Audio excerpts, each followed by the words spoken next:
We're going to continue on with the obligatory knowledge in this book called The Clear Statement, Al-Qawl Al-Jali, which is a brief explanation of the obligatory knowledge, not going too much in depth, and giving some explanation to the matan, the main text.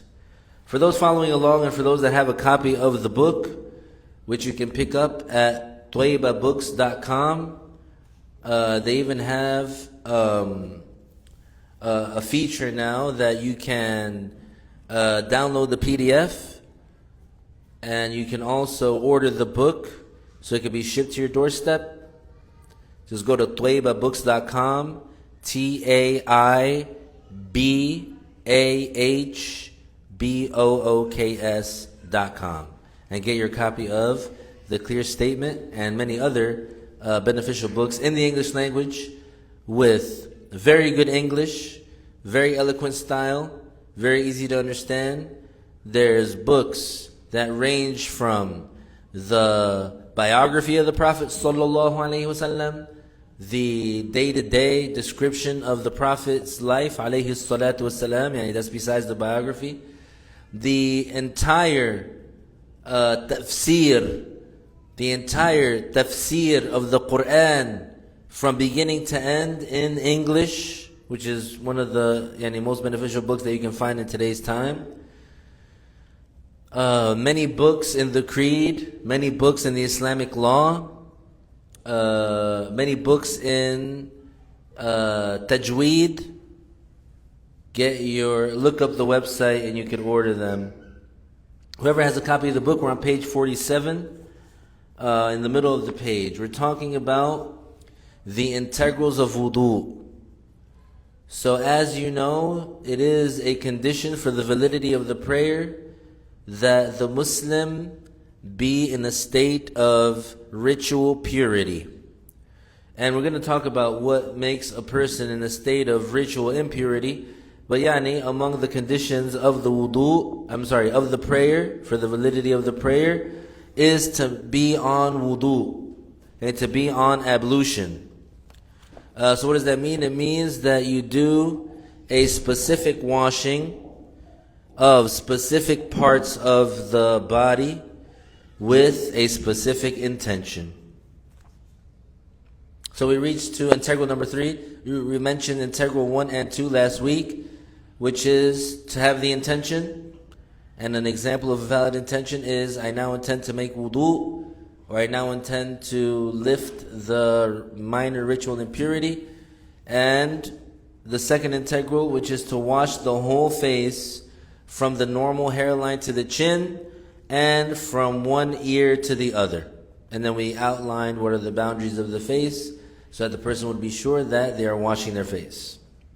So now we're in integral number 3, which is to wash the hands. And of course, as everyone knows, we are mentioning this according to the madhab of Al-Imam Al-Shafi'i radiyallahu anhu, which is an undisputable imam and teacher and scholar and great righteous Muslim in the history of Islam, of this nation and of previous nations.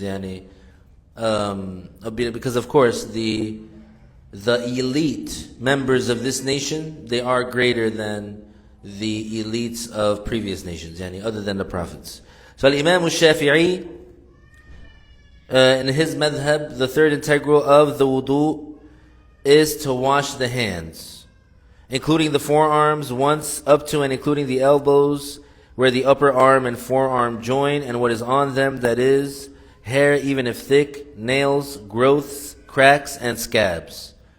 So whenever we say that it is an integral to wash an organ, like in the case of the hands, that means that you wash everything that's on it. So if you have a normal hand, normal arms, that's fine. But what happens if you have an arm and then you have an extra finger growing from your hand, or you have an extra piece of flesh growing out of your arm? Right? That's not normal. That's not the norm. But it might happen. If a person has that, they still have to wash that. What if someone had a scab on their skin?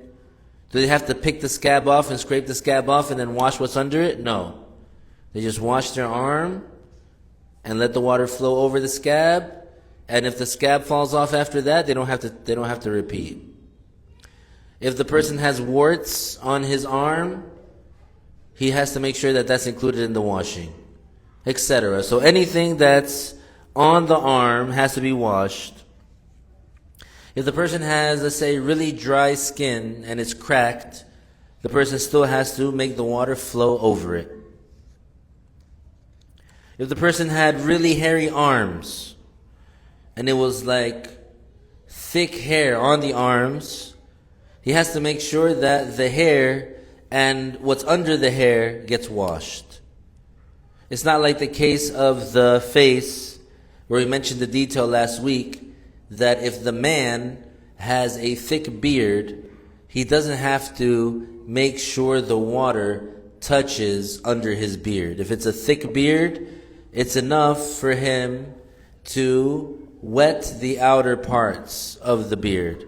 It's enough for him to wash the outer parts. So he doesn't have to dig into his beard to make sure that it is washed. The fourth integral is to wet wipe the head or part of it once, even if the part is hairless. It is sufficient even if the part wiped is one hair or part of a single hair within the boundary of the head, provided that the part of the hair wiped on does not lie outside the boundary of the head if it were to be extended to the side where it normally falls, or else this will not suffice. So let's say that you, and this is according to Imam Shafi'i, and according to Imam Shafi'i, it's enough just to wet even one spot on your head, as long as it's within the boundaries of the head, and which is from the normal hairline to the base of the skull. So if, let's say, somebody had long hair, and they pulled their hair, and they pulled a strand of their hair down, and the hair was down near their cheek, it would not be sufficient if they just wiped that part of their hair that was hanging down. Because that hair that they hung down is not within the boundaries of the head. So that is what is meant by the Shafi'i scholars when they said that the part of the hair or the head that is wiped does not lie outside the boundary of the head if it were to be extended to the side where it normally falls, or else this will not suffice. So that's how it is in the Shafi'i school. According to Al-Imam Abu Hanifa radiyallahu anhu, you have to wipe at least 1/4 of the head. So like 4 fingers worth of the head. And according to Al-Imam Malik, you have to wipe the whole head. So what's best to do, even though according to Imam Shafi'i it's valid if you just wet one part of your head or one hair within the boundary of the head, it's better to make your wudu in a way that you comply with the other imams in what is considered the minimum. So for example, in this case you would wipe your whole head. Because if you do just one part of the head, according to Abu Hanifa and Malik, it's not valid. If you do just the 1/4, it's only valid according to Imam Shafi'i and Imam Abu Hanifa radiyallahu anhuma, but not according to Imam Malik. If you do the whole thing, then it's valid according to all 3 of them, and that's something easy to do.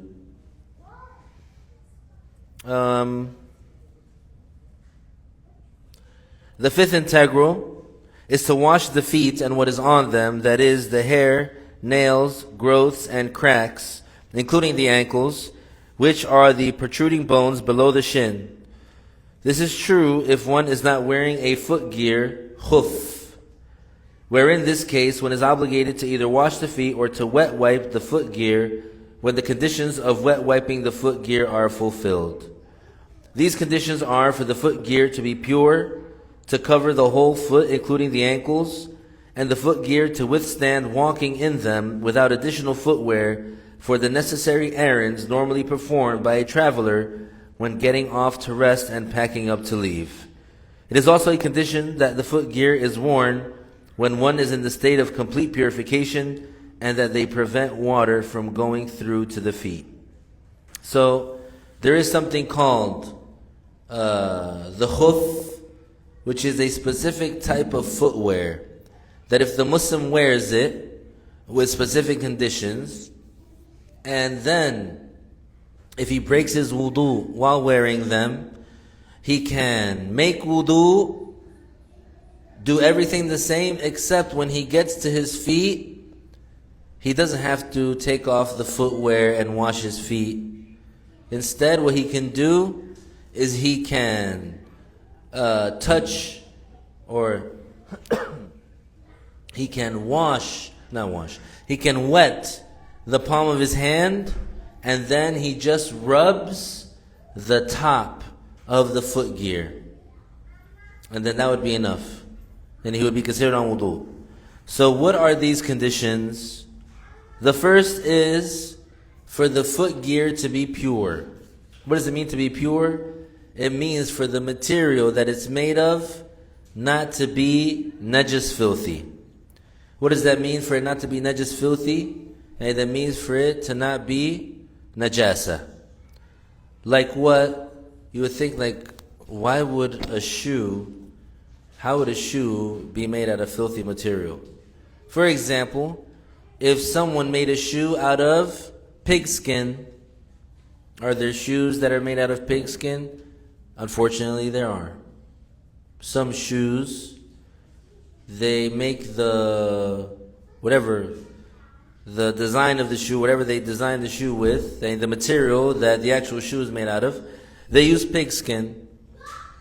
So that shoe, and let's say the person had it on. We're not talking about like how he got it and how he acquired it and all that stuff. We're not talking about those judgments. No one should imagine or assume that it's permissible to have or to buy, etc. Of course, it would not be even valid, the contract, because it's filthy in and of itself. But anyway, if they had that shoe on, they wouldn't be able to use it as a khuf. They wouldn't be able to wipe over it with these conditions so that he wouldn't have to wash his feet to make wudu. Because the material that it's made out of is filthy in and of itself. Meaning the material itself is filthy. Not if, let's say the material itself was pure, like it was made out of cow leather or whatever, it was made out of polyester or whatever, but there was, let's say, filth on it. Like let's say the person, there was some filth on the side of the shoe. For example, he vomited and some of it got on his shoe, right? That happens to many people. So he can still wet wipe on it, but he has to remove the filth off of his shoe. So that shoe technically would still be valid to use, but he has to make sure that he cleans off or purifies the filth.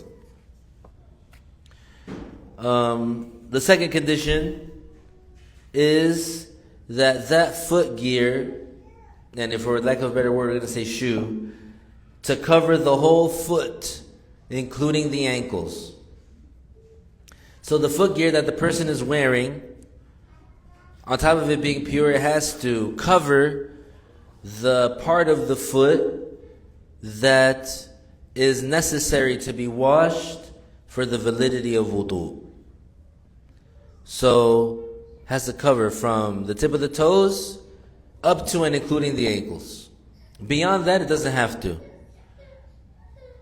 So if someone is wearing, do they call them low top sneakers?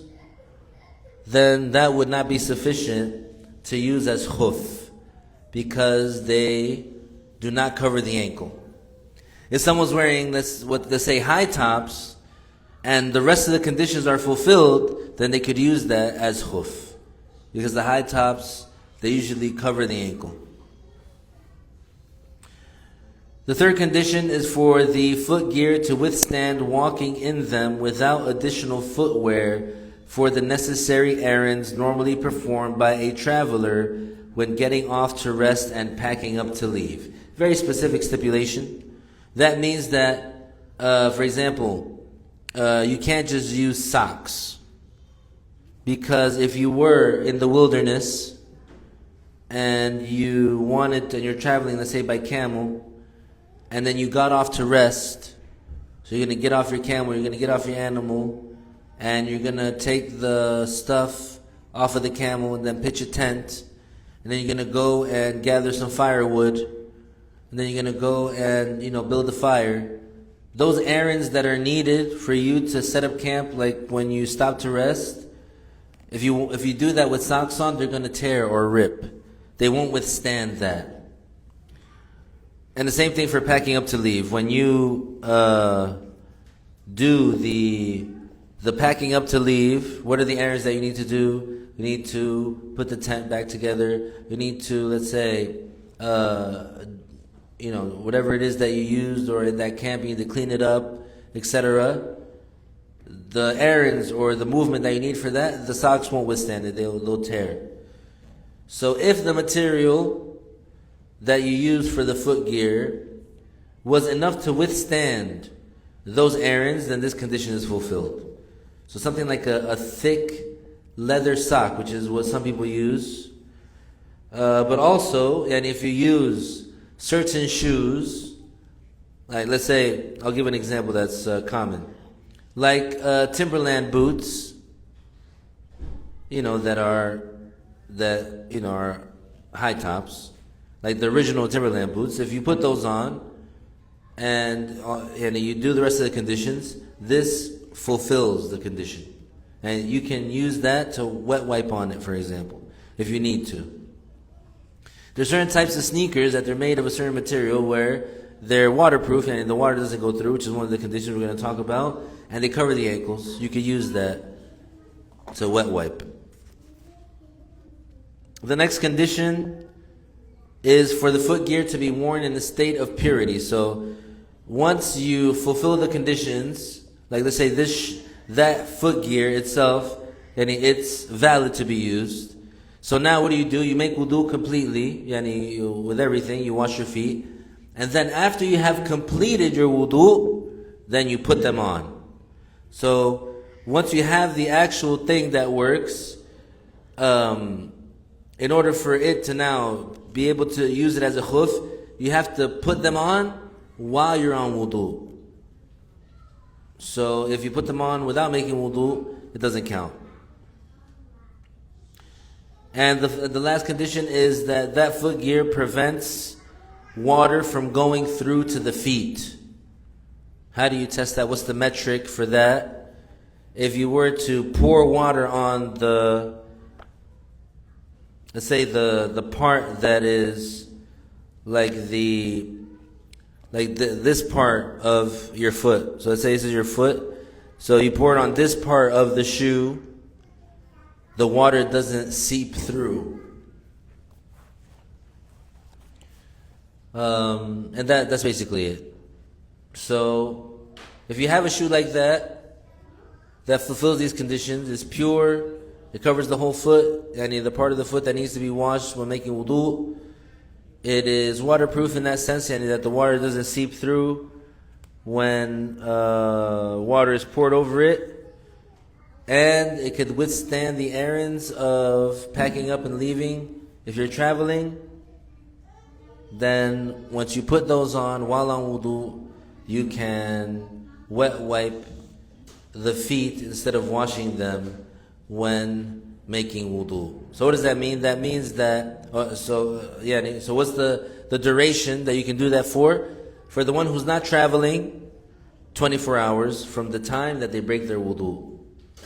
So let's say, you work on your feet, your work is a fast pace, etc. Maybe you do not always have access to a sink or something, or there would be some difficulty in you, let's say, taking off your shoes and putting your foot on the sink and washing it. So what do? You make wudu in the morning, and right before you leave to work, you put on those shoes, you go to work while on wudu, you keep your wudu as long as you can. Let's say you might be able to keep it, but if something happens, you broke it, then while keeping them on, and then you make wudu, and then when you get to your feet, you just rub over the top of the foot gear with a wet hand one time. And now you're on wudu again, now you can pray. But you have to keep them on. And you can do that for a 24-hour period from the time that you break your wudu. Now for the person who's a traveler, he can do that for a duration of 3 days and nights. And from the time that they break their wudu. Now the sixth integral of the wudu is to perform these integrals according to the aforementioned order, that is, by starting with washing the face accompanied with the valid intention, then washing the hands and forearms, then wiping the head, and then washing the feet. So, this order that has to be followed, again, this is according to Imam al-Shafi'i radiyallahu anhu, and not according to Imam Abu Hanifa radiyallahu anhu. According to Imam Abu Hanifa, you don't need to follow a specific order. So just to give a special benefit and insight, where did the Shafi'i get this judgment from? Because also for the intention, according to Imam Abu Hanifa radiyallahu anhu, you don't have to make the intention for the wudu to be valid. And you don't have to follow the order. So if you wash your feet first, and then your face, and then your hands, and then wipe your head, and even if you didn't have an intention, according to Al-Imam Abu Hanifa radiyallahu anhu, you're on wudu. According to Imam al-Shafi'i, it's not valid. So where did Imam al-Shafi'i radiyallahu anhu, where did he get it from that you have to have an intention for the wudu to be valid? Because that is not mentioned in the ayah of wudu. In the ayah of wudu, it's not mentioned to have the intention. In the ayah of wudu, it's and also the order is not explicitly mentioned. So where did Imam al-Shafi'i get it from? Imam al-Shafi'i, so you can get an insight into how the wudu, or how these judgments come. And so you know that it has a very important basis. So what is this thing that Imam al-Shafi'i used?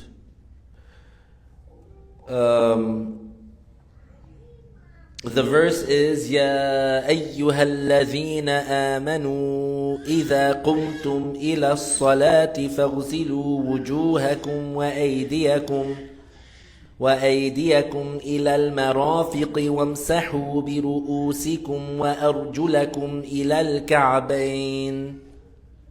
So literally the ayah says, O Muslims, when you go to pray, then wash your faces and your hands, including the elbows, and wipe your heads, and wash your feet to the ankles, including the ankles.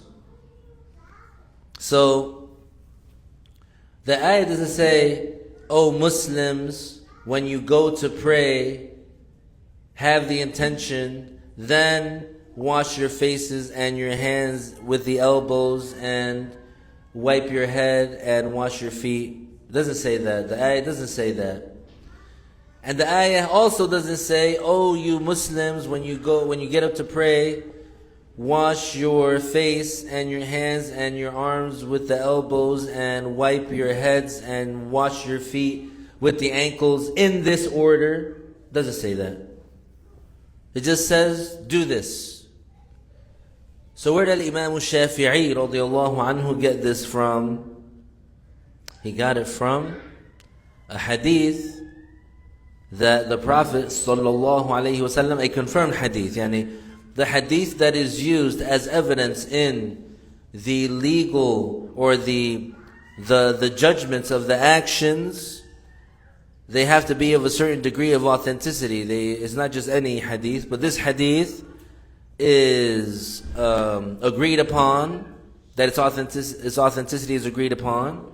It's a very famous hadith, and it is a very well-known fundamental of al-Islam. إِنَّمَا الْأَعْمَالُ بِالنِّيَّاتِ.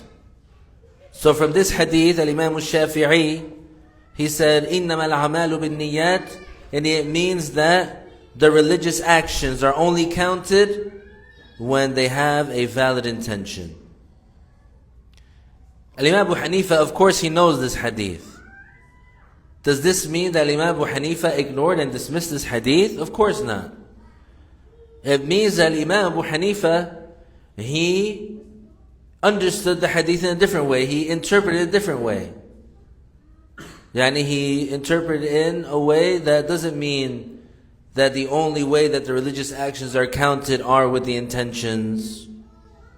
He didn't interpret it that way.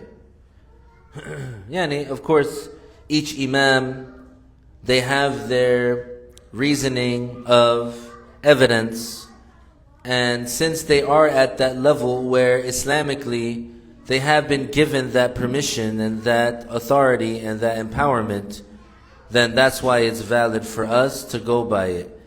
But for us, we don't have that ability. We don't have that level where we can deduce judgments directly from the Quran and the Hadith on our own. As for the order, Imam al-Shafi'i, he went to another ayah which says, which is not about the wudu. The context of the ayah is not about wudu. The context of the ayah is about the pilgrimage, which says, begin with what Allah mentioned first. And there's a hadith too about it. So, from that occasion, since it is a general order, begin with what Allah mentioned first. Begin with what Allah listed first. Al-Imam al-Shafi'i, he took that rule and he applied it to the ayah of wudu. Because, why? Because there's an order mentioned. Allah Ta'ala revealed it. Wash the face and the hands, including the elbows, and wipe the head, wipe the head, and wash the feet, including the ankles. That order specifically was mentioned in the Quran, and so Imam al-Shafi'i, he said, because of that, and because of the confirmed religious text, that we start with what Allah mentioned first, Imam al-Shafi'i, he came to that conclusion. So you see how Imam al-Shafi'i, how he used the order that was mentioned in the revelation to apply, and for a specific occasion, to apply it to in general. Why? Because this is a fundamental for him. And because also there is the agreement that the religious texts, they are like one sentence. What does that mean? That means that we don't hyper-focus on one verse and ignore others. It means that we don't just hyper-focus on one hadith or one narration of a hadith and ignore the other narrations. So the Prophet ﷺ, he said, Ibda'u bima bada Allahu bih, which means begin with what Allah Ta'ala listed first. And this was in the context of the Hajj. The Prophet ﷺ was speaking in the context of the Hajj, or the occasion when this occurred. It was in the context of the Hajj, and talking about the Hajj. But the Prophet ﷺ did not make his statement specific. He didn't say, begin with what Allah listed first in the Hajj. He made it general. He said, begin with what Allah Ta'ala listed first.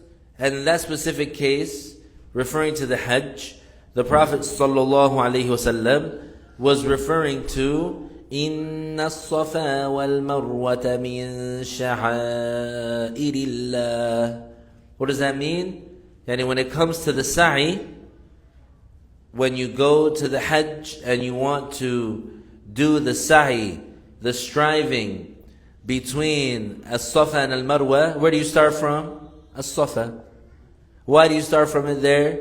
Because the Prophet ﷺ, when describing this act of worship, when showing the Muslims how to do it, he said, "Ibda'u bima bada Allahu bih."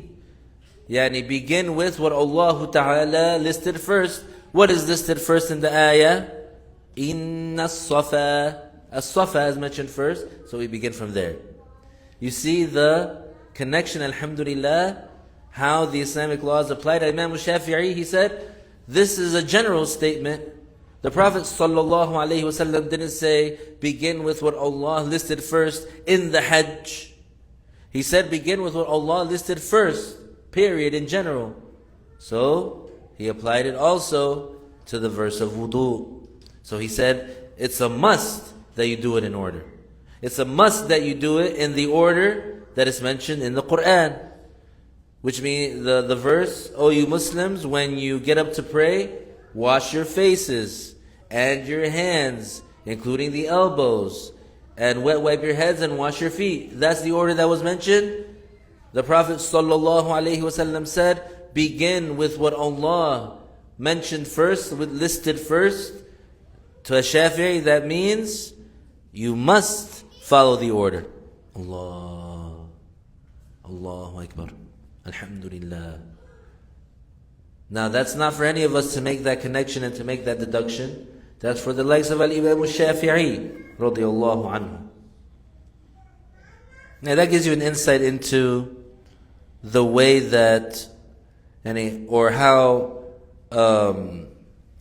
solid and firm and unshakable the rules of Islam are. These judgments, how they come about, and that it's not just a bunch of jokers sitting in a room, sitting around a table, yelling at each other on microphones because they're calling out each other's corruption and bickering about passing this law or voting yes or voting no. What a comical system. What a funny, not serious thing that is. And that's as diplomatic as I can be about that one. Continuing on, invalidators of wudu. So once you're on wudu, what is it that makes you out of wudu? What breaks your wudu, invalidates your wudu? Wudu is invalidated by four matters: the emission of anything, be it customary or not, a tangible substance or gas from the eliminatory outlets, which are the anus, vulva, and penis, with the exception of mani, fluid usually discharged by males and females during orgasm. That is, if one's own mani is emitted, it does not invalidate one's wudu, according to Al-Imam Shafi'i radiyallahu anhu. The second invalidator is touching the penis or vulva of a human. Therefore, touching that of an animal does not invalidate one's wudu. The invalidator is touching a male's penis, yani the shaft, or touching the line of contact between the two folds of the labia minora, adjacent to the vagina and urethra, with the inside part of the bare hand, or touching the rim of a human's anus, that is, the edges of the outlet that touch when closed, not the mere touching of the buttocks with the inside part of the bare hand. So these are the things that, this is the first thing, I'm sorry. This is one of the matters that invalidates the wudu. Touching the penis or vulva of a human with the inside part of the bare hand. So whether it's your own or somebody else's. So even, and we're not even like talking about in a haram way. So all the mothers out there that, have children that they still require assistance when using the bathroom. If you touch the inside part, if you touch with the inside part of the bare hand any of what was mentioned, then your wudu is broken. You just have to make wudu again. Now, how do you get around it if you want to break your wudu? Get yourself a pair of latex gloves if you need to, and just keep a box of it right there in the bathroom for your easy and convenient use if you have a baby, or and if you have like a toddler that still has not been potty trained. So all the sisters out there, get yourself some of those box of latex gloves, and I guess check whatever insurance you have might be covered, so you can get it for free. Now that means if you touch the penis or the vulva of an animal, it does not break the wudu. It does not break the wudu. And then also, it doesn't have to be like in a haram way, of course, like if, the person is like a breeder, an animal breeder, or like a sheep breeder. Different animals get breeded. They might require for them to handle those parts, but of course I would think that they would wear gloves. But I'm saying, in the past, right, they didn't have those things. There were gloves, like latex gloves. Maybe they did use like some sort of glove, but the point is, if you do that, your wudu is not broken. Now the part that's invalidated, or the part that by touching it is invalidated, is the shaft of the penis. So the testes touching the scrotum, or as is medically known, the sac, it does not break the wudu. And as for the woman's private part, it's touching the line of contact, very specific, the line of contact between the two folds of the labia minora. And for those of you who, I guess, don't know, that's the scientific term, and it's not the outer labia, it's the inner. So if you can, I guess, look at a diagram from a science book, you can see it's easily labeled. And of course, don't look at it with desire, just for the learning experience. With the inside part of the bare hand, what is the inside part of the bare hand? The inside part of the hands is defined as the area concealed when placing one palm on the other while applying a slight pressure with the fingers spread apart. So this is the definition of the inside part of the bare hand. You take your hands, you put them together, and you apply slight pressure. So whatever you don't see, whatever is covered, this is the inside part of the bare hand. And for the thumbs, and you go like that. So if you touch it with any part that is not covered, any part that is not covered of this, when you do this, it does not break the wudu. It does not break the wudu. So when we say bare, we mean without a barrier, so that is without a glove. When we say inside part, we mean the part that is disappeared when you do this. Okay? So if you were to handle let's say, the shaft of the penis like this, it does not break the wudu, because that's not the inside part of the bare hand. Therefore, touching the aforementioned with the back of the hand does not invalidate the wudu. Also, for the touching to invalidate wudu, it must be without a barrier. Thus, if there was a barrier, wudu is not invalidated. The third invalidator is for a male who has attained an age where he is normally desired to touch the skin of a marriageable female who attained an age at which she is normally desired. Therefore, if a young boy who is not normally desired touches the skin of a young girl who is not normally desired, or the skin of a woman, or if a man touches the skin of a young girl who is not normally desired, or touches the skin of a woman with a barrier, or if he touches other than her skin, such as her hair, his wudu is not invalidated. But that's not saying that it's permissible or halal to touch a grown woman's hair that's not your wife, and that's not permissible for you, that's not halal for you. So if the woman is not halal for you, like for example if she was your wife, then it's haram to touch her hair. But if you were to touch her hair, it would not break your wudu. So in the case when the woman is not halal for you, and you touch her hair without a barrier, you get a sin, but you don't break your wudu. In the case when she's halal for you, like she's your wife for example, if you touch her hair, your wudu is not broken. And of course you don't get a sin. Now when we say normally desired, yes. Hair. So when we say normally desired, it's not defined by an age. It's defined by the physical composition and what someone with a sound disposition would consider to be desirable. So, if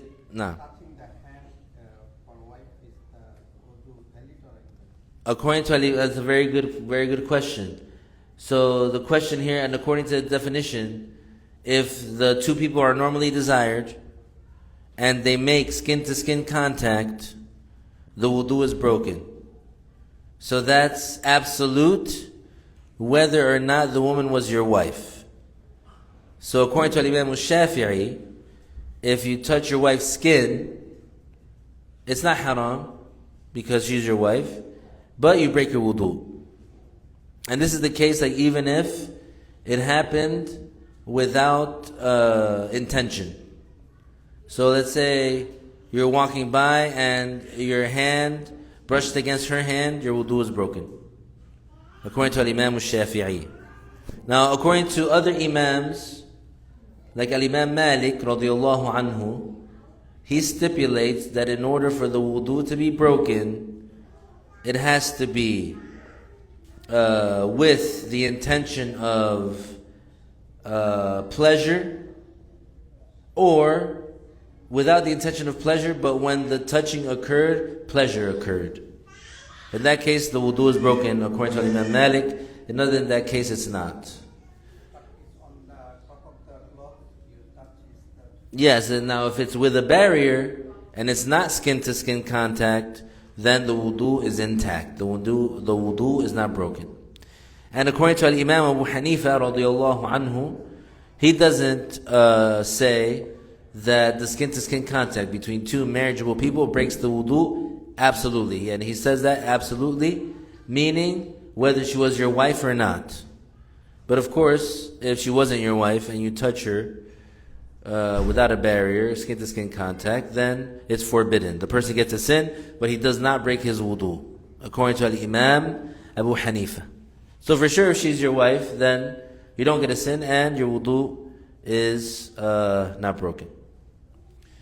And the last thing that breaks the wudu is losing one's consciousness or sanity by insanity, epilepsy, intoxication, or sleeping, except if one is sleeping with one's buttocks firmly seated, be it on the floor or on an animal's back or other than that. So, of course, when you sleep, what happens? You lose your consciousness. But if you were sleeping in a way that you won't pass gas, that in a way that your buttocks are firmly planted on what you're sitting on, you fall asleep like that, and you wake up like that, then your wudu is intact. But if you lose your consciousness in any other way, let's say you go insane, your wudu is broken. Let's say you had an epileptic episode, you lost consciousness, your wudu is broken. Let's say you you became intoxicated to the point where you lost your mind, your wudu is broken. And Allah Ta'ala knows best.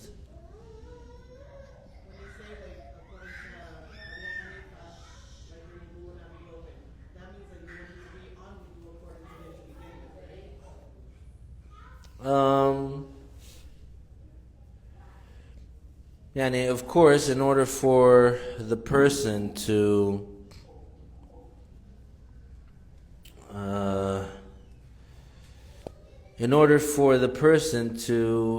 have a valid wudu, and according to Imam Abu Hanifa, he has to do it in the way that is valid according to him. So if the person is not even on wudu to begin with, then this judgment will not apply to him, because according to Imam Abu Hanifa, he's not even on wudu to begin with. Yeah, so make sure that and we mentioned this other judgment, we just mentioned it so that if you do hear someone say that touching the skin of a member of the opposite gender that's marriageable, that is desirable also. If you hear someone say that touching their skin does not break the wudu, so you don't become surprised and label them as a deviant, because there is Imam Abu Hanifa, his opinion is that the skin-to-skin contact of a marriageable member of the opposite gender that is normally desired, between two people that's normally desired, does not break the wudu. So you can't say, like, if according to a Shafi'i, you're on wudu, but according to Imam Abu Hanifa, you're not on wudu, and then somebody touches you, that now you can say, I'm going to go according to Abu Hanifa, because you're not even on wudu according to him. No? Clear on that one? No. Any others?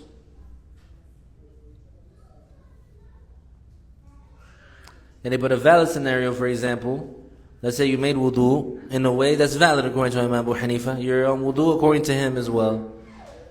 And then let's say you were, having a busy day, etc. You're out and about, and it's time to pray, and you need to find somewhere to pray, and you're not in an area where, let's say, it would be easy or convenient for you to go and make wudu, because you're on the go and you're not close to somewhere, and the prayer time is, and if you were to go to that place where you can easily make wudu, the prayer time would be out, so you have no choice but to pray. So let's say you bought something at the store and the cashier touched your hand. According to a Shafi'i, your wudu is broken. But because you had originally, when you made wudu, your wudu is valid according to Imam Abu Hanifa radiyallahu anhu. Now, when that thing happened, like the cashier touched your hand, according to a Shafi'i, your wudu is broken. But you can say, this is okay and valid and nothing wrong with it, and it's not, and it's okay and it's valid, it's not forbidden.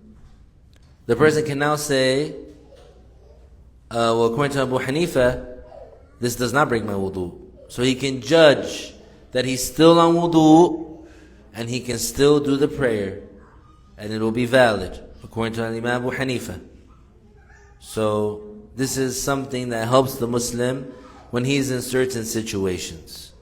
It's not something that the Muslim should do, taking it as a habit.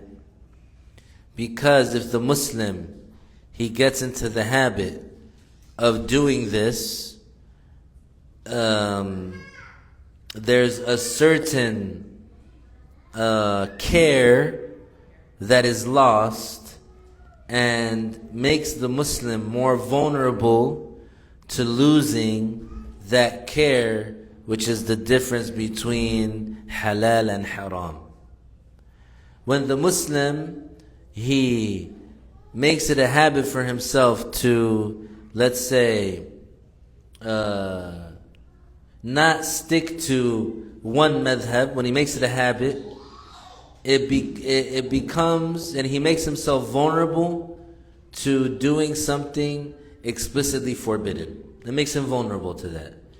because by him not having the discipline and holding himself to one madhab, for example, in this case, let's say the case was a different case. Let's say the person had time.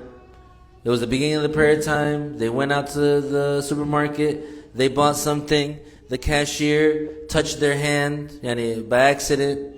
So now his wudu is broken according to Al-Imam al-Shafi'i. But he has time, plenty of time to go home. So he gets home and he says to himself, you know what? I'm still on wudu according to Imam Abu Hanifa. I'm just going to pray how I am. This is not recommended. This is not recommended to do. Because why? Because he's in a situation where he can make himself adhere to the Shafi'i school and say, for example, according to a Shafi'i, my wudu is broken, so I'm going to go make wudu. Because he's able to do it. He's in a situation where he is not like, if he goes and makes wudu, it's going to be difficult. No, he's in his house. He can make wudu comfortably. But if because they were lazy and they didn't want to go and take off or roll up their sleeve or take off their socks and go and lift their foot up on the sink, they didn't want to do that, so he said, you know what, I'm on wudu already, according to Abu Hanifa, I'm just going to pray. This is not recommended. This is not recommended. Why? Because it makes the person get used to taking a certain and losing a certain care for obeying Allah, that if they make themselves accustomed to it, eventually they'll lose that care that is the barrier between doing something forbidden and not forbidden. Eventually.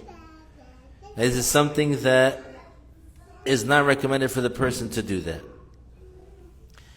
And Allah Ta'ala knows best. Any other question?